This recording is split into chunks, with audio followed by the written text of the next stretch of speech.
comes a time when we heed a certain call, when the world must come together as one.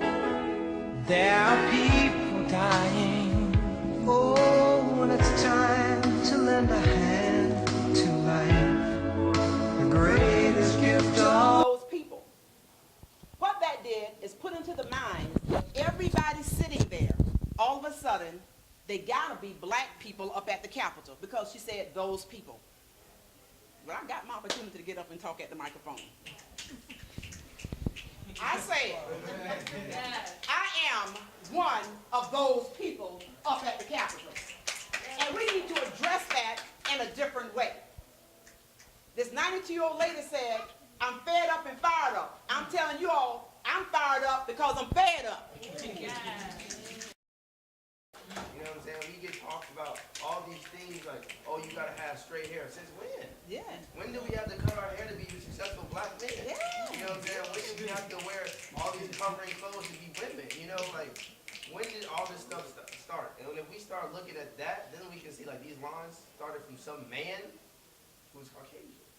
And we separate ourselves because of that. And we have to stop. We really do have to stop, because if we do not, and our people in 20 years, I can't allow my kids to grow up black and feel like they can't talk Latino to them. I can't afford to have my children say, oh, I can't play this sport because this is a white sport. I don't want my kids to be called niggers. You know what I'm saying? Like, just because they're black and they don't speak correct English.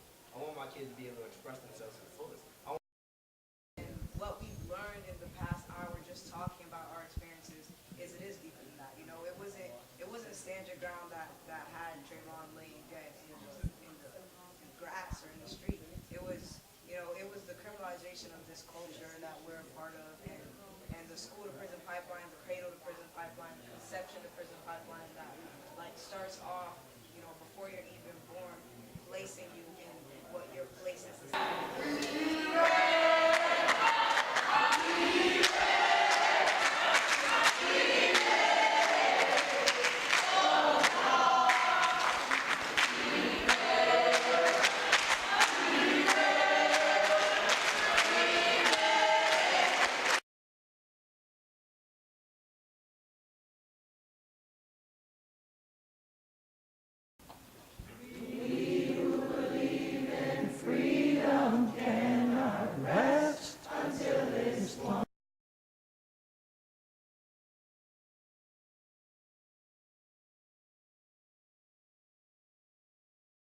believe in justice cannot rest until it's won.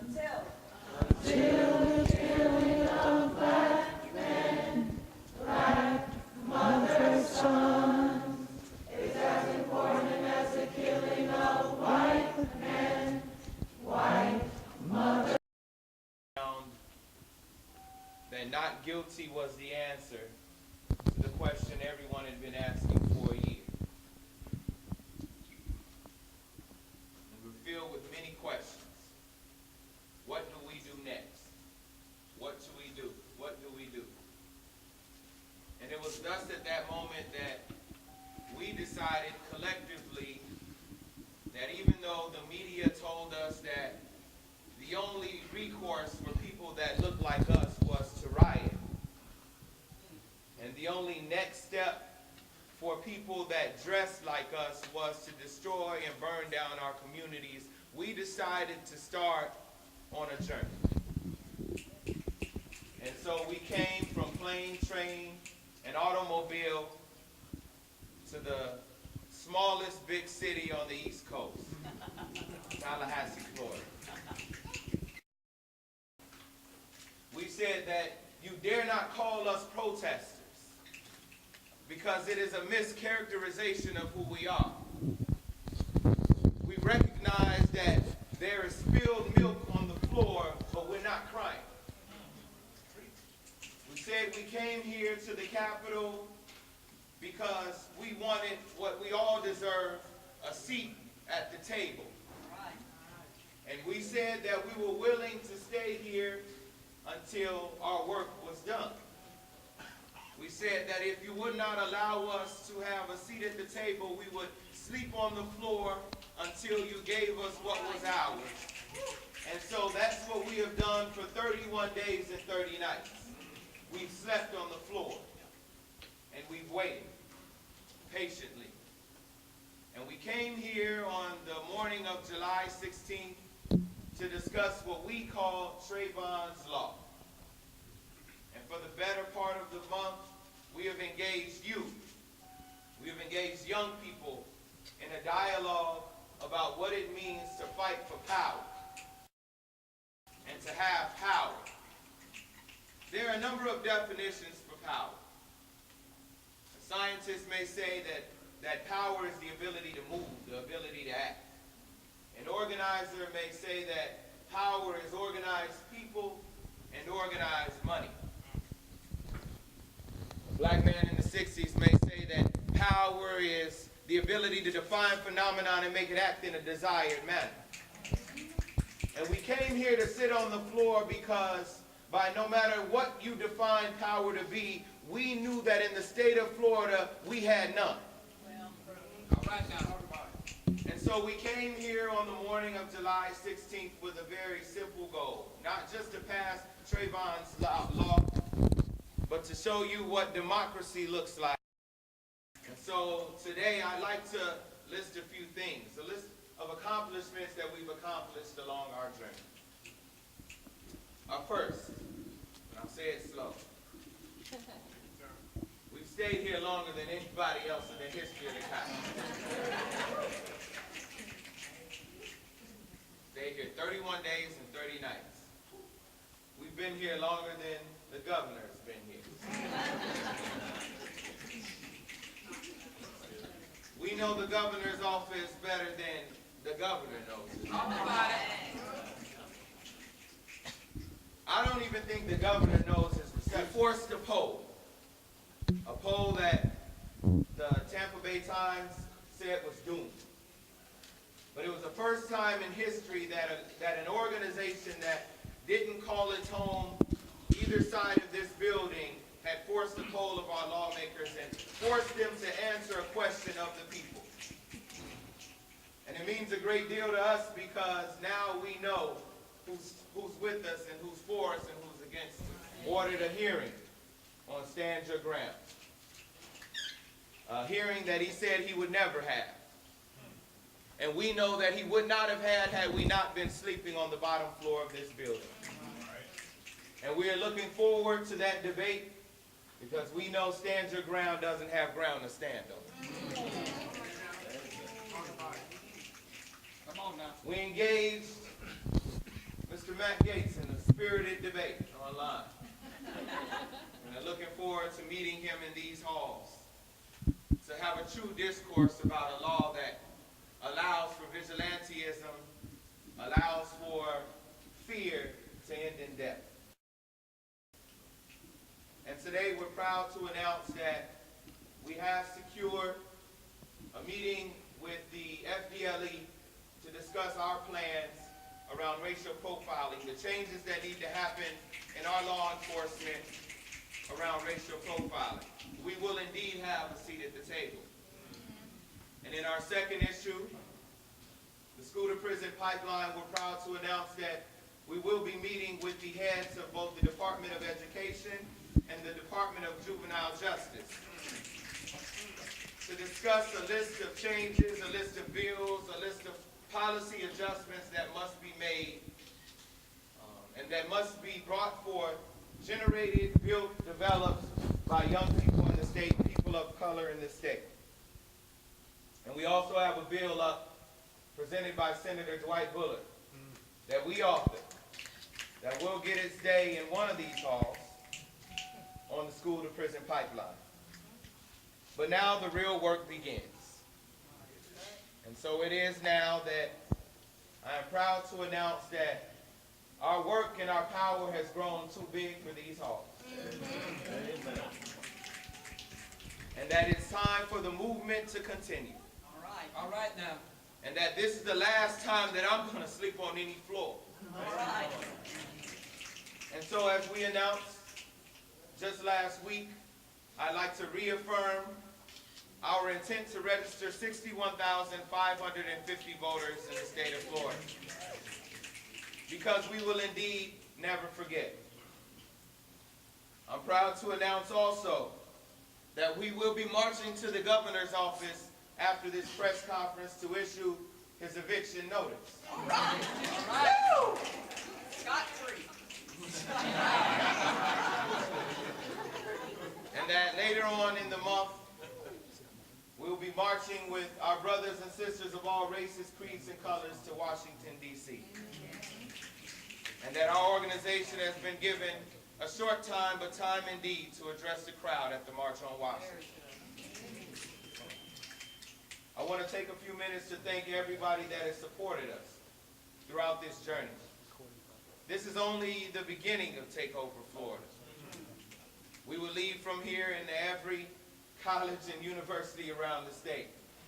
And this isn't the last that you will hear of the Dream Defenders. This isn't the last you will hear of our work. This isn't the last time you'll hear the question, can we dream together?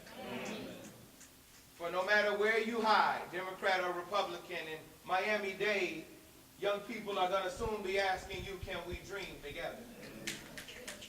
And no matter where you go, whether it be in Lake Worth, Florida, young people are going to find you and ask, can we dream together?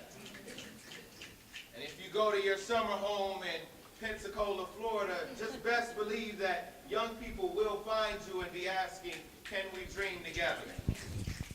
And even as you hang out in Orlando, Florida, young people are going to find you and ask you that question, can we dream together? And I want you to know that if that answer is no, it'd be time for you to go. So after 31 days and 30 nights, we are indeed leaving the Capitol for our next phase.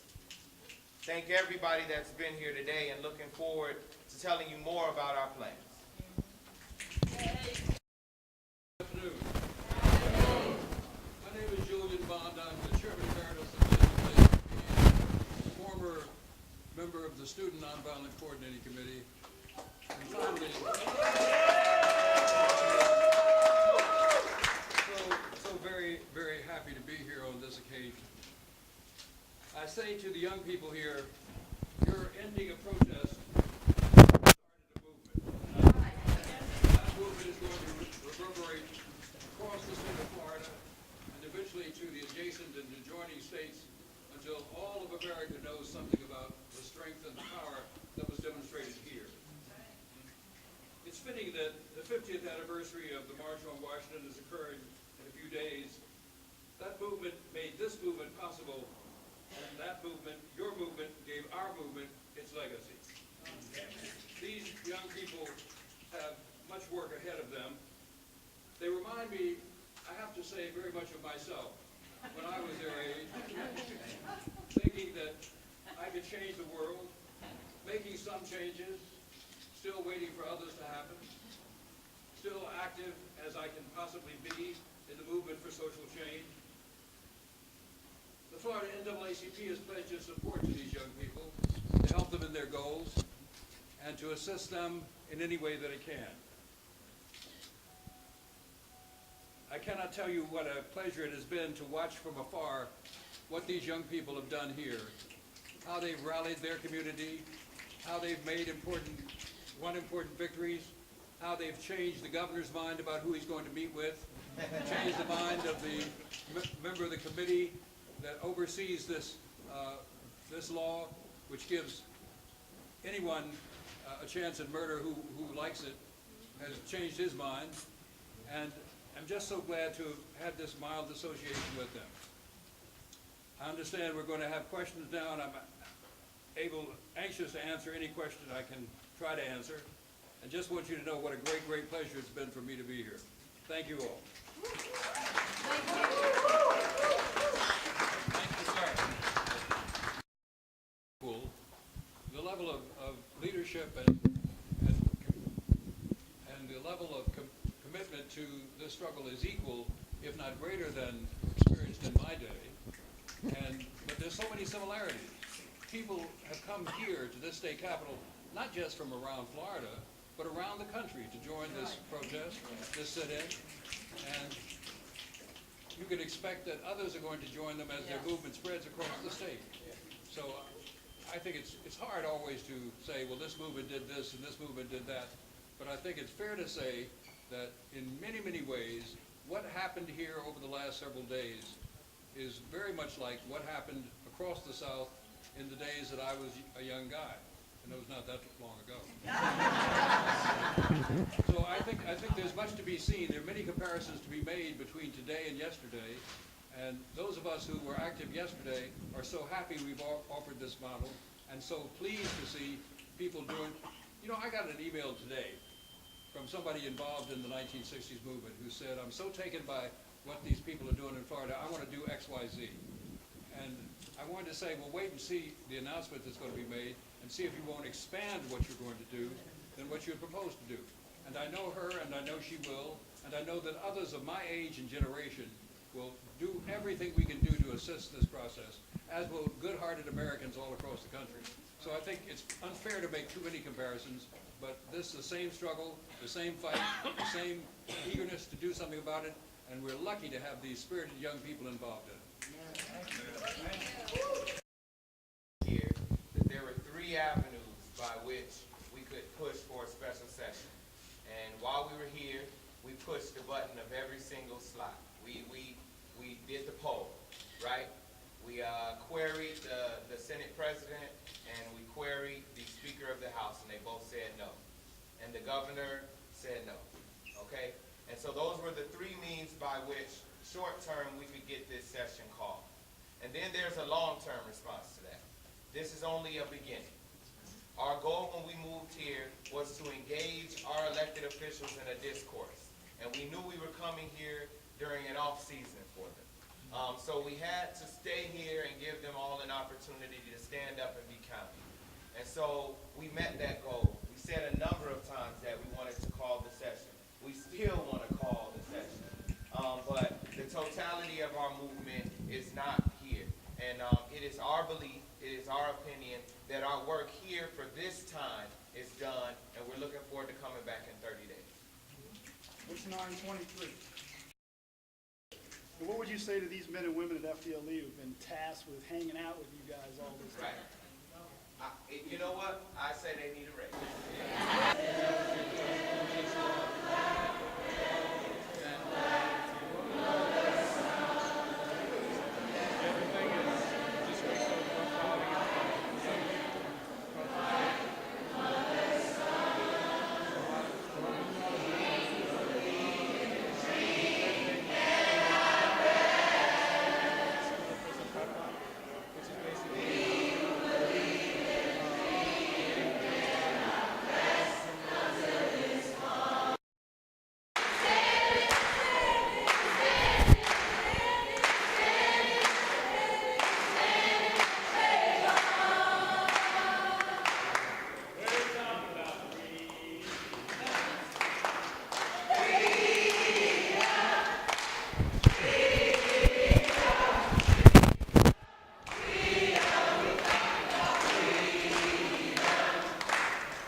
no